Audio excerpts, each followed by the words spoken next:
Commodore साहब, आप क्या समझते हैं कि क्या साइकोलॉजिकल वॉरफेयर का ये एक टैक्टिक है कि ईरान जो है एक प्रेशर बिल्ड करना चाहता है इजरायली अवाम के ऊपर और अपनी फतह के शादियाने बजाना चाहता है, या फिर आप ये समझते हैं कि जो लूप होल्स मंजर आम पे आ रहे हैं और जिस तरह के डाउट्स पैदा हो रहे हैं ये हकीकत की तर्जुमानी कर रहे हैं?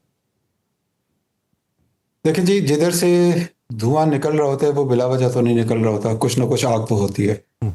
मैं ये समझता हूँ कि ईरान का अभी तक अगर हम पिछले 17 दिन की जो उन्होंने एक्टिविटीज़ की हैं तो वो बड़ी कैलकुलेटेड एक्टिविटीज़ नज़र आ रही हैं। उनका हर जो एक्शन था और जो हर वेव ऑफ अटैक थी वो बहुत सोची समझी तरकीब के हिसाब से थी। लेकिन इसके हम ऑपोजिट साइड के ऊपर देखें तो लगता है कि जो यूएस और इसराइल का अटैक था वो एक घमंड की बुनियाद के ऊपर था, एक ह्यूब्रिस की बुनियाद के ऊपर था, एक सॉर्ट ऑफ अपने ताकत के नशे में था, जो कि अब फिजल आउट होते हुए नजर आ रहा है। और जैसे कि वो पुरानी कहावत है कि कंबल को तो मैं छोड़ रहा हूँ लेकिन कंबल मुझे नहीं छोड़ रहा। अब स्टेटमेंट सुनाई दे रही है यूएस की तरफ से कि वो ट्रूस करना चाह रहे हैं, वो वॉर सेसेशन करना चाह रहे हैं, लेकिन अब ईरान नहीं मान रहा। इसी दौरान में अगर देखें तो अमेरिका और इजराइल के दरमियान भी डिफरेंस ऑफ ओपिनियन नज़र आ रहा है। उनकी स्टेटमेंट से पता चल रहा है कि दरमियान में जो उनकी पार्टनरशिप थी उसमें everything is not all right. Israel का अपना पर्सपेक्टिव है और यूएस का अपना अलग पर्सपेक्टिव होते जा रहा है। कमोडोर साहब, मेरा आपसे ये सवाल है, अपना हरमुज को अगर देखा जाए, हमने पिछले दिनों में ये देखा कि वहां की सूरत हाल ये थी कि जीपीएस जैमिंग हमें दिखाई दी, ये स्पफिंग दिखाई दी, जिसमें गर्दाब के अंदर फंसे हुए बहरी जहाज दिखाई दिए, जो जहाज के ऊपर तय दर तय जो है वो इस तरह लग रहा था कि जैसे जहाज मौजूद है। अब एक तरफ से थॉट तो ये है कि शायद ये ईरान ने किया, एक तरफ से थॉट ये है कि शायद ये अमेरिका ने किया और अमेरिका ने जीपीएस को जैम करके कोई मतलूबा टारगेट जो था वो वहां से निकालने की कोशिश की। फिर उन दिनों में हमें यह भी मालूम है कि एक बरतानवी जहाज को हिट किया गया ईरान की जानिब से।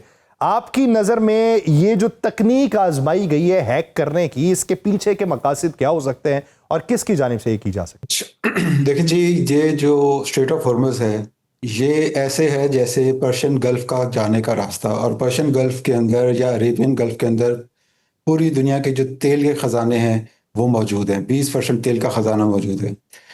अब स्ट्रेट ऑफ हॉर्मुज जो है उसके साथ ईरान की तकरीबन 800 किलोमीटर लंबी कोस्ट लाइन है जो कि पर्शियन गल्फ या अरेबियन गल्फ के साथ जाती है। ठीक है। उस जगह को कंट्रोल करना ईरान के लिए बहुत आसान है।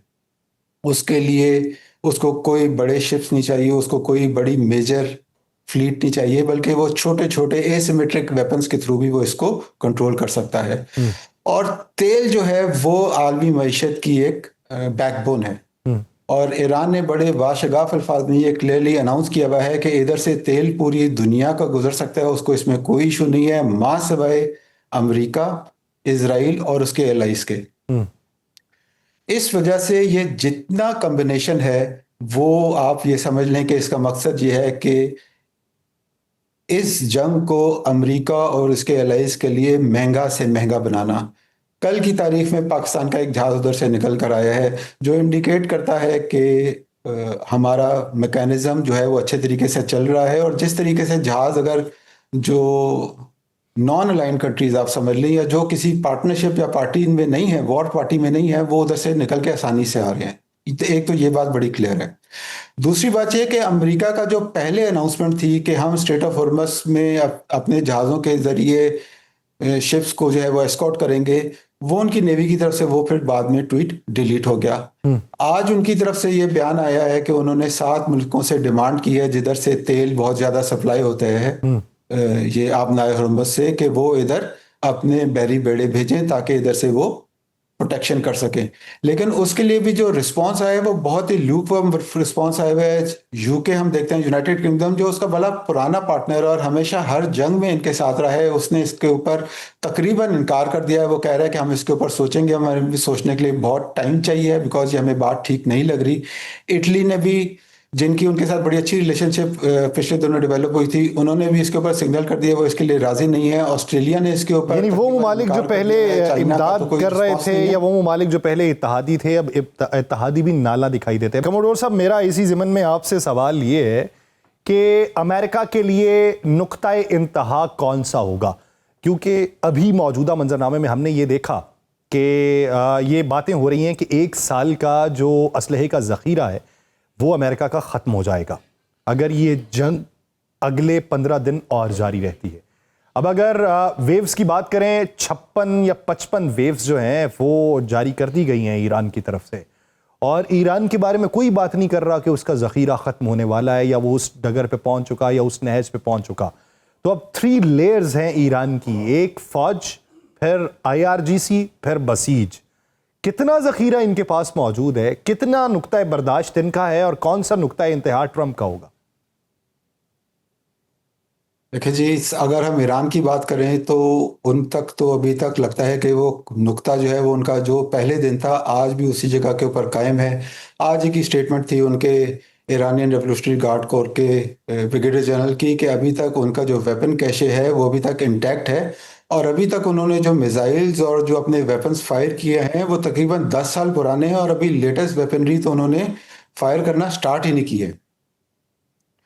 जबकि अगर हम यूएस के हवाले से देखें तो उसकी वो जो एक पावर की हेजेमनी थी, वो जो उसका ऑरा था, वो इरोड होते जा रहा है और कोई वजह नहीं कि ये जो जंग जो है ये एक माइलस्टोन साबित हो दुनिया के लिए जब उसने यूनिपोलर से मल्टीपोलैरिटी की तरफ कंप्लीट हो गई, क्योंकि हम पिछले 10-15 साल से बैनुल अक़वामी अमूर में ये बातें सुनते आ रहे हैं कि वर्ल्ड जो है, दुनिया जो है वो मल्टीपोलैरिटी की तरफ जा रही है। लेकिन ये जंग जो है मेरा ख्याल है इसने साबित कर दिया है कि मल्टीपोलैरिटी की तरफ जा नहीं रही बल्कि मल्टीपोलैरिटी की तरफ कंप्लीट हो रही है। और जब भी मल्टीपोलैरिटी की तरफ चीजें जाती हैं तो उस वक्त कॉन्फ्लिक्ट्स जो हैं वो जन्म लेते हैं और इसमें कुछ पार्टियां साथ शामिल हैं और कुछ पसे पर्दा शामिल हैं जो यकीनन इराक की और अमेरिका की मदद कर रही होंगी। लेकिन इसमें यह बात साबित है कि जिस तरह इनकी शिफ्टिंग स्टेटमेंट्स हैं यूएस एडमिनिस्ट्रेशन की तरफ से, उससे ये जाहिर होता है कि उनके पास क्लैरिटी नहीं है कि वो चाहते क्या थे और वो क्या अचीव करना चाहते हैं। अभी मेरा ख्याल है वो सिर्फ फेस सेविंग चाह रहे हैं कि किसी तरह उनकी फेस सेविंग हो जाए किसी भी बहाने, और स्ट्रेट ऑफ हॉर्मज़ को ओपन रखने का जो उन्होंने डिमांड की थी नेटो को इन्वॉल्व करने के लिए या बाकी 7 ममालिक को इन्वॉल्व करने के लिए, ये इंपॉर्टेंट है।